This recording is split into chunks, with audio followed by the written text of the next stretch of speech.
ఈరోజు 'big boss' హౌస్‌లో చాలా విషయాలు జరిగాయండి. ఆల్రెడీ అయిపోయిన ఎపిసోడ్ గురించి, అలాగే హౌస్‌లో కొంతమంది బిహేవియర్ గురించి మనం మాట్లాడుకోవాల్సింది. అందులో ఫస్ట్ ఒక హౌస్‌మేట్ గురించి మాట్లాడే ముందు ఒక భగవద్గీతలోని ఒక శ్లోకం చెప్తాను. కర్మణ్యేవాధికారస్యే మాం ఫలేషు కదాచన. అంటే మనము పని చేయడం మాత్రమే మన కర్తవ్యము. ఫలితాన్ని ఆశించకూడదని ఆనాడే భగవద్గీతలో భగవాన్ శ్రీకృష్ణుడు చెప్పడం జరిగింది. కాకపోతే 'బిగ్ బాస్' హౌస్‌లో ఉన్న కొంతమంది మాత్రం వాళ్ళు పని చేయరు. టాస్కుల్లో గానీ, మిగతా వాటిలో కానీ ఎలాంటి ప్రయత్నాలు చేయరు. కానీ ఫలితాన్ని ఆశిస్తారు.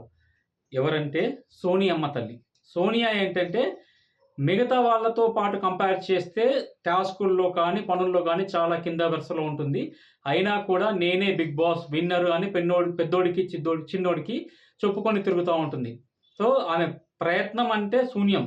కాకపోతే ఫలితం ఆశించేది మాత్రం 100కు 200%.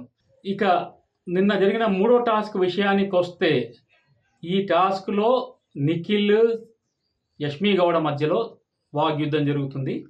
సోనియా దీనికి సంచాలకురాలు. అయితే ఒక దశలో సోనియా అండ్ యష్మి గౌడ మధ్యలో చాలా ఫైట్ జరుగుతుంది. ఈ టాపిక్ ఏదైతే పాయింట్స్ సోనియా లేవనెత్తుతుందో వ్యాలిడ్ పాయింట్స్ కాదు. యష్మి గౌడ ఇది valid point. Yashmi Gowda correct point మీద ఆర్గ్యుమెంట్ చేస్తున్నా కూడా సోనియా వితండవాదం చేస్తుంది. ఒక దశలో నువ్వు సంచాలకుగా ఫెయిల్ అని కూడా సోనియాను యష్మి గౌడ చెప్పడం జరుగుతుంది. నేనేమో ఫేక్ పర్సన్ అని చెప్పింది. I want to hate you అని కూడా చెప్పడం జరిగింది యష్మి గౌడ సోనియాతోని.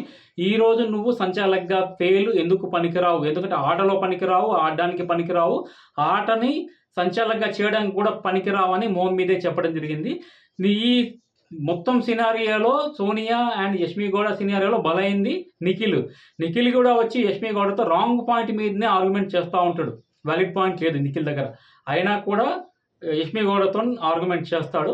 యష్మి గౌడ ఈ విషయంలో పాయింట్ వైజ్ వ్యాలిడ్ పాయింట్తోనే ఆర్గ్యుమెంట్లోకి దిగుతుంది. విష్ణుప్రియ అండ్ సోనియా మధ్య ఎలాంటి ఆర్గ్యుమెంట్స్ జరుగుతున్నాయి, ఎలాంటి గొడవలు జరుగుతున్నాయి మనం చూస్తూనే ఉన్నాం. ఫస్ట్ వారం అయితే విష్ణుప్రియని నాగార్జున మందలించడం జరిగింది. కిందటి వారం సోనియాని నాగార్జున బుజ్జగించడం జరిగింది. అయితే చిన్నపాటి ఏదో కామెడీ చేద్దామని ట్రై చేసిన విష్ణుప్రియని అడల్టరీ కామెడీ అంటూ ఏకిపారేసిన సోనియా పృథ్వీతో మిడ్ నైట్ మసాలాలు చేస్తున్న విషయాలు 24/7లో మీరు చూడొచ్చు. ఇది నైట్ జరిగే ఎపిసోడ్లో ఎక్కడ కూడా టెలికాస్ట్ చేయట్లేదు. ఎందుకంటే ఇది ప్యూర్లీ అడల్టరీ. పృథ్వీ చెస్ట్ మీద చెయ్యి వేసి అక్కడ ఒక రంధ్రం పెట్టినట్టు ఇట్లా ముగ్గులు వేస్తూ పృథ్వీకి ఏం చేయాలో పాలుపోక దిండు మీద ఏదో పిచ్చి గీతలు గీస్తా ఉన్నాడు. ఏరా ఒరే ఏంట్రా అని మాట్లాడుతూ ఉంది అక్కడ సోనియా. ఇది గంటలు జరుగుతున్న ఎపిసోడ్. ఇది అడల్టరీ కామెడీ. అడల్టరీ కామెడీ విషయంలో విష్ణుప్రియ చేసింది అడల్టరీ కామెడీ కాదు. కేవలం ఏదో నిఖిల్కి నీకు ఏంటి ఎలా ముందు గొడవ పడ్డారు, ఇప్పుడు ఏంటి అని చెప్పడానికి ట్రై చేసింది.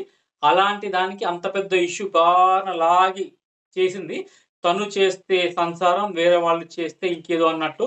ఇప్పుడు సోనియా ఏంటంటే ఎవరైనా చిన్న మాట అంటే దాన్ని పీకి ఇంత పెద్ద చేసే సోనియా ఇప్పుడు బిగ్ బాస్ హౌస్‌లో మిడ్ నైట్ మసాలాలు ఏం చేస్తుంది, పృథ్వీతో కానీ నిఖిల్‌తో కానీ ఏం చేస్తుంది అనేది ప్రేక్షకులు వీడియోస్ కట్ చేసి మరీ దీంట్లో సోషల్ మీడియాలో అప్లోడ్ చేస్తూ ఉన్నారు.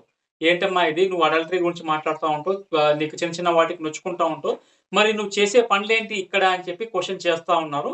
ఇది సోనియాది ద్వంద్వ వైఖరి.